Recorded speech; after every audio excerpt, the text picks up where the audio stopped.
The day I checked my accounts, the air left my lungs. 0. Every balance wiped clean. My sister's name, Alina, flashed on every transfer confirmation. For a moment I blamed a bank error. But the timestamps matched. The withdrawals had happened while she stood in my kitchen, smiling as she folded my daughter's lunch. My hands trembled, not from shock but from holding myself together.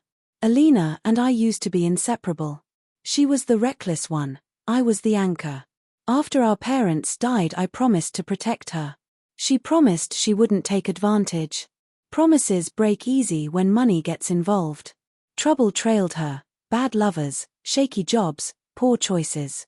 Still, she had a magnetic charm that made people trust her and believe her lies. When she came begging over debts, I didn't hesitate. I gave her access to my accounts to help manage the bills.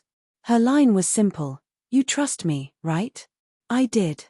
God help me, I did. I hid the truth from my 9-year-old. I thought she didn't need to watch her mother unravel. But children notice: the bare fridge, the overdue notices, the quiet sobbing behind closed doors. One night she crawled into bed and said, "Mom, don't worry. I fixed it." I laughed through tears. "Sweetheart, this isn't for you to fix." She grinned, the same crooked grin her aunt used to have, and said, "You'll see." I let it go until 3 days later, when Alina rang at 2 a.m. Her voice was high and frantic. "Where's my money?" she screamed. I didn't answer. I listened. She kept yelling, "You think you can mess with me? Where is it?" "The account's locked. Every penny is gone." Then the sirens. Then the line went dead. Something inside me changed, not panic, but a cold, measured calm.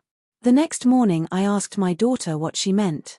She was building a Lego tower on the floor and, without looking up, said, "Auntie's boyfriend typed her bank details into my iPad last week when he was here. It seemed weird, so I copied them. When you were sad, I moved her money into your account." Then I sent her boyfriend a fake message from her number. He took her card and ran. I froze. She watched me with wide, innocent eyes. Did I do something bad? I wanted to say yes, that it was wrong, that no 9-year-old should think like this. Instead I knelt, cupped her face, and whispered, "You did what you thought was right." Because, in a way, she had done what I could not. Revenge, I decided, wasn't just getting back what was mine. It was restoring balance, quiet, precise retribution. I started where it would hurt most: reputation. Alina had threaded my name through credit cards, donation pledges, even a few luxury orders. I gathered every receipt, screenshot, and suspicious email. Then I sent them to the fraud department, signed under her name. Suddenly she became the main suspect in her own scheme. Next I tracked her boyfriend, a small-time crypto hustler with a sketchy past. I messaged him from an anonymous account. Under pressure, Alina told the police everything she knew. He vanished that same night. 2 days later she called again, but this time she was sobbing, not shouting. "I lost everything. Please. I didn't mean for this. I just needed a chance." I let the call end. Some debts don't get paid with apologies. Weeks passed. Her number was disconnected. Rumor said she'd left town after being questioned in a fraud inquiry.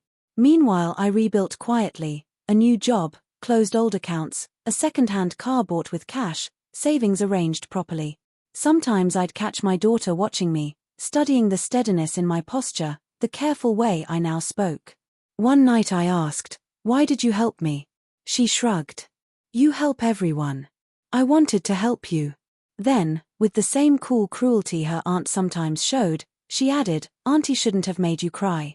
I looked at the small, fierce thing I'd made and felt something twist in me, not pride exactly, but recognition. Maybe the taste for revenge runs in the blood. A month later a parcel arrived with no return address. Inside was a photo of Alina, thinner, desperate, taken on a street in Bangkok. On the back, in her looping handwriting, "You think you've won? Wait." I burned it without a word because she didn't understand. This was never about winning. It was about ending. That night I tucked my daughter into bed. She asked, "Mom, are we safe now?" I kissed her forehead. "Yes, baby. We are. As I turned off the light, she whispered, too calm for her age, good. Because if she ever comes back, I know how to make her disappear. Her voice held no childish menace, only a precise, quiet certainty. In that hush I realized my child had taken more from me than my lullabies. She'd learned my silence, my patience, my way of waiting and striking. The world tells us to forgive. The world also teaches us how to survive.